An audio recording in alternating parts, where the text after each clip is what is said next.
नमस्कार दोस्तों, सर जी क्लासेस में आपका स्वागत है। तो हम लोग सामान्य हिंदी डिस्कस कर रहे थे यूपीपीएससी असिस्टेंट इंजीनियर एग्जाम के लिए, जो कि आपका ये पेपर 1 में पूछा जाएगा।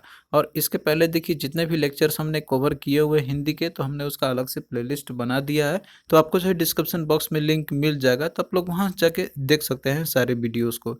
और देखिए हमने जनरल स्टडी का भी पोर्शन हमने स्टार्ट कर दिया है, जो कि आपका पेपर 2 में पूछा जाएगा। तो अभी हमने इन्वायरमेंट और इकोलॉजी वाला जो सब्जेक्ट है, तो वो हमने पूरा आपका कंप्लीट करा दिया है। और इसके बाद जो भी आपके जनरल साइंस या फिर जो पॉलिटी, हिस्ट्री, ज्योग्राफी आपका है, तो उनको भी हम लोग जो है उसको कवर कर लेंगे, और वो भी आपका टू द पॉइंट आपका रहेगा एग्जाम पॉइंट ऑफ व्यू से, क्योंकि इसमें आपके 25 क्वेश्चन आपके पूछे जाएंगे। तो जनरल स्टडी में आपको जो है उतना ही आपको पढ़ना है जितना कि जरूरी है एग्जाम पॉइंट ऑफ व्यू से। तो आपको इफेक्टिव तरीके से स्टडी करना होगा, क्योंकि पढ़ने के लिए जनरल स्टडी में बहुत सारा पोर्शन आपके है उसमें। बट आपको जो है थोड़ा सा एनालिसिस करना पड़ेगा प्रीवियस ईयर के बेसिस पे। तो उसके अकॉर्डिंग ही हम आपको प्रोवाइड कर रहे हैं, और साथ साथ में जो ट्रेंड्स होते हैं क्वेश्चन पूछे जाने के, जो लगभग आते ही रहते हैं सारे एग्जाम में, तो उन सभी को देखते हुए हमने यहाँ पे जो है तैयार किया हुआ है आपके लिए। तो चलिए दोस्तों, अब ज़्यादा आपका टाइम वेस्ट नहीं करते हैं। और आप लोग देखिए, जैसे पीडीएफ की बात करते हैं, तो इसका तो हिंदी का हम कुछ दिनों में आपको जो है पीडीएफ प्रोवाइड कर देंगे। आपको जो है 2 या 3 दिन में आपको पीडीएफ मिल जाएगा हिंदी का कंप्लीट नोट्स, जो भी टॉपिक्स मैंने आपको बताया था फर्स्ट लेक्चर्स में, तो उसी में अब उसी से रिलेटेड आपके रहेंगे सारे के सारे। और ये वो सारे टॉपिक्स हैं जो कि आपके प्रीवियस ईयर में क्वेश्चन इनसे पूछे गए हुए हैं, तो उसी को देखते हुए हमने डिजाइन किया हुआ है। तो चलिए दोस्तों, हम लोग स्टार्ट करते हैं आज का क्लास। तो आज जो है हम लोग अव्यय के बारे में स्टडी करेंगे। तो सबसे पहले हम यहाँ पे इनका परिभाषा के बारे में देखेंगे, और उसके बाद फिर इनके भेद देखेंगे, और फिर इसके क्वेश्चंस भी करेंगे जो कि आपके प्रीवियस ईयर में पूछे गए हैं। तो देखिए, अव्यय हम लोग या फिर जो ये ऐसे शब्द होते हैं, ये अविकारी शब्द होते हैं, ये कि जिन शब्दों के रूप में लिंग, वचन, कारक, इन सारे चीज़ों का यूज़ करने के बाद भी इनमें कोई परिवर्तन नहीं होती, तो उन्हें ही हम लोग अव्यय कहते हैं। तो इसको जैसे कि हम दूसरे शब्द में यदि हम कहेंगे, जैसे मान लीजिए कि यदि हम इनमें लिंग, वचन और पुरुष जैसे कारक है, इन सारे चीज़ों का यदि हम शब्द का यूज़ करते भी हैं, तब पर भी इनका जैसे कि कोई भी रूपांतरण नहीं होता है, यानी कि ये जो अपना मूल रूप में ही ये बने रहते हैं, उससे कोई चेंजेस नहीं, इफेक्ट नहीं होती है इनके ऊपर में। तो इन्हीं को हम लोग बोलते हैं अव्यय बोलेंगे, या फिर इनको अविकारी शब्द बोलते हैं, क्योंकि इनका विकार में कोई भी चेंजेस नहीं आएगा। तो इसको देखिए, एग्जाम्पल जैसे इसके होते हैं, जैसे आपका जब हो गया, तब हो गया, अभी, उधर, वहाँ, इधर, कब, क्यों। तो ये सारे आपके क्या है, ये अविकारी शब्द है, यानी कि ये अव्यय शब्द है।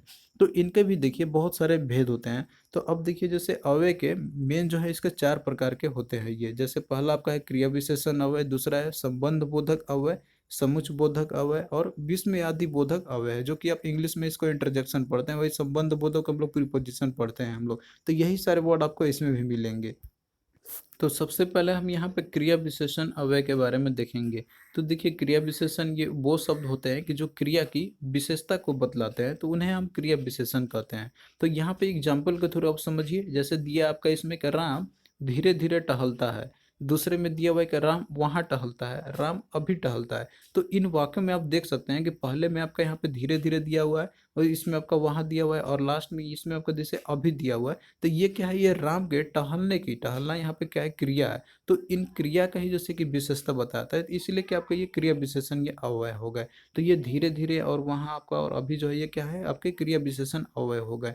अब देखिए, जो ये क्रिया विशेषण जो होते हैं ये, तो ये अविकारी विशेषण भी इनको हम लोग बोलते हैं। और इसके अलावा जैसे कुछ जो होते हैं कि वो क्रिया विशेषण मतलब दूसरे क्रिया विशेषण के भी विशेषता को बताते हैं, तो ऐसे शब्द भी आपको मिलेंगे इसमें। जैसे एग्जाम्पल आप देखिए यहाँ पे कि वह बहुत धीरे चलता है। तो इस वाक्य में आप यहाँ पे देख सकते हैं कि जैसे जो बहुत है, यह क्या है, यहाँ पे क्रिया विशेषण है, क्योंकि यहाँ पे ये दूसरे क्रिया की ही, क्रिया विशेषण की ही विशेषता को बता रहा है। जैसे चलता यहाँ पे क्या है, इसका यहाँ पे ये क्रिया है।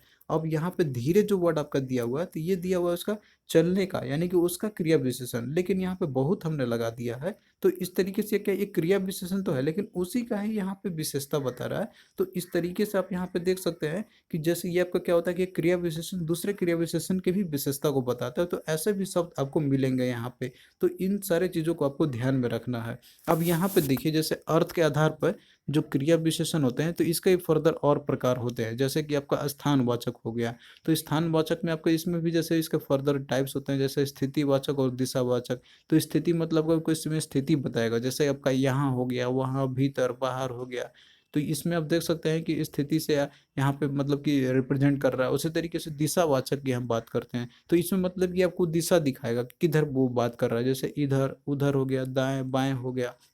उसी तरीके से देखिए दूसरा आपका है कालवाचक विशेषण है, तो इसमें मतलब कि समय के बारे में आपको सूचना देगा, जैसे कि ये इसमें आपका पहला आपका है समयवाचक का ही है, जैसे आज हो गया, कल हो गया, अभी और तुरंत हो गया। और उसी तरीके से और भी देखिए होता है, जैसे अवधि हो गया, मतलब कि ड्यूरेशन आपका दिया रहेगा इसमें, जैसे रात भर हो गया, दिन भर हो गया, नित्य हो गया। उसी तरीके से आपका जैसे कि इसी में रिपीटेशन यानी कि बारंबारता वाचक होंगे, जैसे कि हर बार, कई बार, प्रतिदिन। तो ये सारे भी आपके जो है इसके मतलब उसी के जो अर्थ के आधार पर ये क्रिया विशेषण के प्रकार इसके हैं। फिर तीसरा देखिए परिमाण वाचक है, तो परिमाण वाचक में भी आपके आते हैं, जैसे कि कुछ अधिकता बोधक करेगा, यानी कि अधिक चीज़ों को बोधक करा रहा होगा, जैसे बहुत हो गया, खूब हो गया, अत्यंत हो गया, अति हो गया। उसी तरीके से अब मान लीजिए जैसे अधिकतम का बोध करा तो न्यूनतम का भी होगा, जैसे जरा, थोड़ा हो गया, किन, उसके बाद कुछ हो गया। और उसके बाद फिर देखिए कि कुछ आपके रहेंगे पर्याप्ति बोधक के जो मतलब शब्द रहेंगे, जैसे बस हो गया, उसके बाद काफ़ी है, ठीक है। उसी तरीके से कुछ तुलना बोधक भी होंगे आपके, जैसे कि तुलना किया जाएगा, कम, अधिक, इतना या उतना हो गया। उसी तरीके से कुछ श्रेणी बोधक भी होंगे, यानी कि जो मतलब कि श्रेणी में लगे रहेंगे, जैसे बारी बारी, तिल तिल हो गया या थोड़ा थोड़ा हो गया। तो ये आपका क्या है, ये सारे परिणाम परिमाणवाचक विशेषण क्रिया विशेषण है ये। उसी तरीके से कुछ आपके जैसे रीतिवाचक भी होते हैं, तो ये रीतिवाचक में आपका यहाँ पे जैसे कौन कौन से आपके आ जाएंगे, यहाँ पे जैसे आपका ऐसे, जैसे, मानो, धीरे, अचानक, कदाचित हो गया। तो ये सारे आप लोग याद रखना। फिर नेक्स्ट देखिए दूसरा है संबंध संबंध बोधक अव्यय।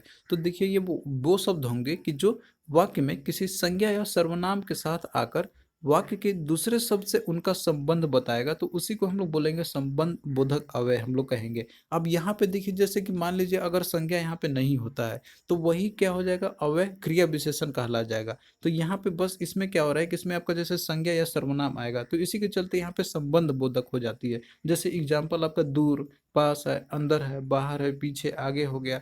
तो ये सारे आपके क्या हो गए, मतलब कि ये जैसे संज्ञा के स्थान पे अगर नहीं रहते हैं तो ये क्रिया विशेषण कहला जाएंगे। ये एग्जाम्पल के थ्रू इसको आप समझिए यहाँ पे कि वृक्ष के ऊपर पक्षी बैठे हैं, और दूसरा इसमें आपका दिया हुआ है कि धन के बिना कोई काम नहीं होता। तो इसमें आप देख रहे हैं कि जो पहला वाला वाक्य है इसमें आपका क्या दिया हुआ है, ऊपर दिया हुआ है। तो ऊपर जो शब्द आपका है, तो ये वृक्ष और पक्षी के इन दोनों के बीच में जो संबंध है उसको दर्शा रहा है यहाँ पे। तो इस तरीके से क्या होगा, यहाँ पे जो आपका यहाँ पे ऊपर है ये क्या है, ये संबंध बोधक अव्यय है। और उसी तरीके से जैसे दूसरा इसमें आपका दिया हुआ है, दूसरे में बिना जो आपका दिया हुआ है, तो दूसरा जो मतलब कि दूसरे वाक्य में जो आपका बिना जो शब्द है, तो यह धन और काम मतलब कि इन दोनों में संबंध को दर्शाता है। तो इस तरीके से ये क्या हो गया आपका, जैसे कि जो बिना दूसरे में है आपका ये क्या है, संबंध बोधक अव्यय है। तो इस तरीके से आप देख सकते हैं कि जैसे ऊपर और बिना, पहला और दूसरे का जो वर्ड आपका है इन दोनों में, ये क्या है, ये संबंध बोधक अव्यय है, क्योंकि ये जो है संबंध को दर्शा रहे हैं दोनों के बीच में। तो आई होप कि ये चीज़ आपको अब समझ में आ गया होगा। अब यहाँ पे देखिए जैसे अर्थ के आधार पर जिस तरीके से आपने वहाँ पे क्रिया विशेषण के बारे में आपने देखा था, अव्यय के बारे में, तो उसी तरीके से यहाँ पे संबंध बोधक अव्यय के भी जो है इसके बहुत सारे टाइप्स होते हैं। जैसे यहाँ पे इसके 14 प्रकार के होते हैं। तो आपको यहाँ पे बस एक बार इसको स्टडी कर लेना है, आपको रटने की जरूरत नहीं है। जैसे स्थानवाचक की हम बात करते हैं, तो इसमें आपको जैसे स्थान के बारे में ही बताएगा, आगे पीछे निकट हो गया। उसी तरीके से कालवाचक है, तो मतलब समय के बारे में आपको पता चलेगा, आपको पहले बाद हो गया। उसी तरीके से और भी आपका दिया हुआ, जैसे आपका दिया हुआ इसमें कि साधनवाचक हो गया, उद्देश्यवाचक है आपका, उसी तरीके से व्यक्तिवाचक है। उसी तरीके से और भी आपके हैं इसमें, जैसे विरोधावाचक हो गया। उस तरीके से आप यहाँ पे देख सकते हैं संग्रहवाचक हो गया, तुलनावाचक हो गया, कारणवाचक हो गया आपका, जैसे कारण परेशानी के मारे या चलते हैं। तो ये सारे भी आपके संबंध बोधक अव्यय हैं। तो ये आपको याद रखना है, मतलब कि एक बार आप इसको स्टडी बस कर लीजिए, तो आपको जो है ये चीज़ जब क्वेश्चन आप लोग कीजिएगा तो वहाँ पे आपको ये हेल्प करेगा। फिर अगला देखिए समुच्च बोधक अव्यय है। तो ये वो अविकारी शब्द होते हैं कि जो दो शब्दों को या फिर वाक्यों को या फिर जो वाक्यांश होते हैं तो उनको जो है परस्पर ये मिलाने का काम करते हैं। तो इसको जैसे कि मतलब सिंपल वे में समझिए, उन दोनों को जैसे वाक्य शब्द या फिर जो वाक्यांश रहेंगे उनको ये परस्पर जोड़ने का काम करेंगे। तो ऐसे मतलब कि ऐसे जो अव्यय होंगे उनको हम लोग समुच्च बोधक अव्यय कह लेंगे। जैसे यहाँ पे एग्जाम्पल आपका हो गया यद्यपि हो गया, चूंकि हो गया, परंतु हो गया और किंतु है। तो ये सारे क्या आपके ये समुच्च बोधक अव्यय हैं। तो यहाँ पे उदाहरण के थ्रू आप लोग समझिए इसको। जैसे पहला आपका दिया हुआ है कि आंधी आई और पानी बरसा। तो यहाँ पे आप देख सकते हैं कि जैसे इसमें आपका दिया हुआ है तो और जो है ये क्या है, एक अव्यय यानी कि समुच्चय बोधक अव्यय आपका है, क्योंकि यहाँ पे दो पद आपके हैं। पहला आपका जैसे इसमें दिया हुआ आंधी आई और दूसरा आपका है पानी बरसा है, तो इन दोनों को और जो है क्या कर रहा है, यहाँ पे जोड़ रहा है, तो इसलिए आपका क्या हो गया, और यहाँ पे ये अव्यय जो है ये मतलब कि समुच्चय बोधक अव्यय है। उसी तरीके से और एग्जाम्पल आप देखिए कि दो और दो चार होते हैं। राम और लक्ष्मण दोनों भाई थे। फिर तीसरा में देखिए कि मोहन ने बहुत परिश्रम किया परंतु सफल ना हो सका। तो आप इसमें देख रहे हैं कि जैसे आपका पहला और दूसरा दिया हुआ है, तो इसमें और जो शब्द आपका है तो इनको जो है जोड़ने का काम कर रहा है। और वहीं पे आप इसमें देखिए जैसे इसमें आपका दिया हुआ है परंतु, तो परंतु जो है ये क्या कर रहा है, ये दो वाक्यांश को आपको जोड़ रहा है। पहला आपके जिसमें दिया हुआ है कि मोहन ने बहुत परिश्रम किया और आगे दिया हुआ है कि सफल ना हो सका, तो इन दोनों को जोड़ने का काम कर रहा है परंतु। तो इस तरीके से परंतु जो है ये आपका क्या है, ये मतलब कि ये समुच्चय बोधक अव्यय है। तो आपको जो है ये सब जो भी मतलब आ रहे हैं आपके, इनको ध्यान देना है और सेंटेंस पे भी आपको ध्यान देना है। तो इस तरीके से आप लोग क्वेश्चन को इजीली कर सकते हैं यदि आपसे पूछा जाएगा तो। अब देखिए जो समुच्चय बोधक जो अव्यय होते हैं तो इसका भी फर्दर और इसके मुख्य दो भेद होते हैं। तो यहाँ पे देखिए जो पहला आपका है तो वो है समानाधिकरण समुच्चय बोधक और दूसरा आपका है व्यधिकरण समुच्चय बोधक। तो जिसको कि हम लोग समानाधिकरण और समुच्चय बोधक को कोऑर्डिनेटिव कंजक्शन बोलते हैं हम लोग। और वहीं दूसरा आपका वैधिकरण समुच्चय बोधक है, तो ये इसको सबऑर्डिनेटिव सबऑर्डिनेटिव कंजक्शन इसको बोलते हैं हम लोग। तो इसको आपको और ज़्यादा डेप्थ में पढ़ने की ज़रूरत नहीं है, बस आप लोग इसका जो जो भेद होते हैं वो आप लोग याद रखना सिर्फ। फिर अगला देखिए विस्मयादि बोधक अव्यय है। तो ये देखिए ये ऐसे शब्द होंगे कि जिससे कि आपको आश्चर्य, हर्ष, शोक, घृणा, आशीर्वाद, क्रोध या उल्लास या भय जो रहते हैं, तो इन सारे आदि जो भावों को जो है प्रकट करेगा आपका। तो उन्हीं को हम लोग जो है विस्मयादि बोधक कहते हैं। तो ये देखिए जैसे ही आप जो हर्ष में या फिर जैसे शोक के समय, तो ये सारे भाव को यदि सूचित करेगा तो उनका संबंध मतलब कि जैसे किसी विशेष पद से उनका नहीं होता है, तो इनको बोलेंगे हम लोग विस्मयादि बोधक कहते हैं हम लोग। और देखिए जो जो सभी समाधि बोधक जो अव्यय होते हैं तो इनका जो है हम लोग वाक्य के प्रारंभ में ही हम लोग यूज करते हैं इनका। और इनका जैसे जो रचना यानी कि जो सेंटेंस रहेगा या फिर जो उनका उससे कोई डायरेक्ट रिलेशन नहीं रहेगा उनका।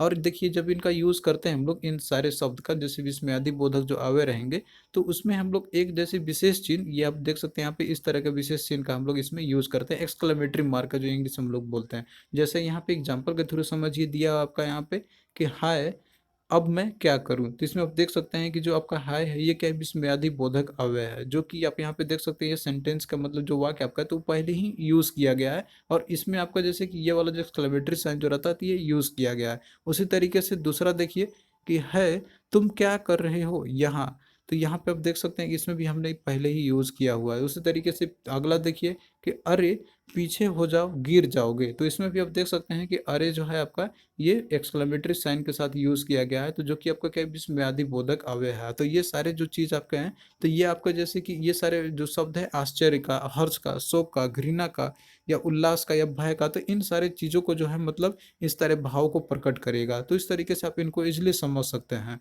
तो अब यहाँ पे देखिए जो जो इस तरह के जो अव्यय होते हैं इनके भी और भी फर्दर जो उपभेद होते हैं, जैसे आपकी जो आपको इनको मतलब कि जैसे नाम से पकड़ना होगा। जैसे कुछ हर्ष बोधक जो विस्मयादि बोधक होते हैं, तो जैसे कि मतलब ये हर्ष मतलब कि जैसे खुशी होगी उस समय ये सारे जो है वर्ड आपके निकलेंगे मुंह से या फिर आपको सुनने को मिलेगा। तो ये आपके हो गए जैसे वाह हो गया, आ हो गया, धन हो गया, शाबाश हो गया या जय हो गया।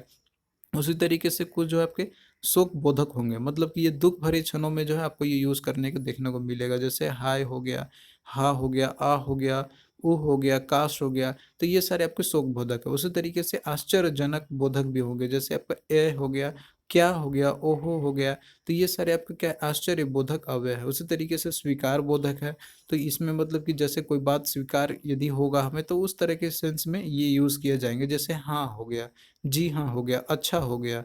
उसी तरीके से अगला देखिए अनुमोदन बोधक है, तिरस्कार बोधक है। उसी तरीके से आपका और भी इसमें दिया हुआ है, तो इन सारे चीज़ को आप यहाँ पे देख सकते हैं। तो इनका टाइप यदि आपसे पूछा जाएगा तो ये आप लोग इजिली कर सकते हैं कि आपसे पूछ लिया जाएगा कि इसमें से कौन सा शोक बोधक अव्यय है, तो मतलब कि इसमें विस्मयादि बोधक के साइन के रहेगा, लेकिन इसमें आपको इसका जो है फर्दर उपभेद जो होता है तो ये भी आपसे पूछा जा सकता है। तो आप लोग इसका जो है एग्जाम्पल के थ्रू याद रखना। अब आइए हम लोग यहाँ पे क्वेश्चंस करते हैं जो कि आपके प्रीवियस ईयर में पूछे गए थे। तो यहाँ पे देखिए पहला क्वेश्चन है कि निम्नलिखित शब्दों में से अव्यय बताइए। तो यहाँ पे जैसे ऑप्शन में आपके चार ऑप्शन दिए हुए हैं तो उसमें आपको बताना है कि कौन सा अव्यय आपका है। तो इसमें देखिए जो दिया हुआ है आपका पहला ए में आया दिया हुआ है, तो आया जो है तो ये एक क्रिया शब्द आपका है, तो ये तो आपका अव्यय है नहीं। फिर देखिए दूसरा जो आपका दिया हुआ है किंतु इसमें है, तो किंतु यहाँ पे देखिए ये एक या आपका अव्यय है, तो यही आपका राइट आंसर हो जाएगा। और वहीं नहीं जो आपका दिया ऑप्शन सी में, तो ये एक निषेधात्मक शब्द आपका है। और वहीं वह जो आपका दिया ऑप्शन डी में, तो ये आपका एक पुरुषवाचक सर्वनाम है। तो आपको जो है इन सभी को इस तरीके से आइडेंटिफाई करना होगा, तब जाके आप लोग आइडेंटिफाई कर सकते हैं, मतलब कि आप लोग आंसर टिक मार्क कर सकते हैं जो भी करेक्ट होगा। यहाँ पे मान लीजिए कि अवयव आपको नहीं पहचानने आता होगा, लेकिन बाकी और भी जो शब्द आपके दिए हुए हैं, तो यदि आप उनको पहचान सकते हैं तो आप ऑप्शन को एलिमिनेट करके भी आप इसको मार्क कर सकते हैं। फिर अगला क्वेश्चन देखिए कि वह ऐसा दौड़ा कि सब पीछे रह गए। तो आपको जो बताना है कि इस वाक्य में ऐसा जो दिया है यह क्या है।